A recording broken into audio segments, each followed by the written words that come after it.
আসসালামু আলাইকুম। আমরা আছি বোয়ালিয়া 5 নম্বর ওয়ার্ডের প্রাণজানে বাপের বাড়িতে। এই এই রাস্তাটি সহ আমরা এখন 3টি রাস্তাতে মাটি কাটাচ্ছি এবং এই রাস্তাগুলো এখনো কাঁচা আছে। তো এই মাটিটা দেওয়া শেষ হয়ে গেলে একটু যদি ঝড় বৃষ্টি পড়ে, বৃষ্টিতে যখন মাটিটা চাপ খেয়ে যাবে তখন আমরা এখানে ব্রিক্সলিনের ব্যবস্থা করবো ইনশাল্লাহ।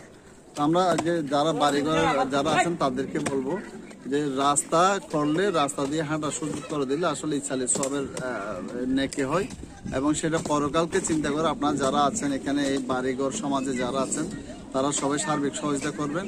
কেননা একজনকে যাওয়ার জন্য যদি সুযোগ করে দেন তাহলে মহান রব্বুল আলামিন আপনাকে অন্য একটা কাজে আপনাকে সুযোগ করে দিবে।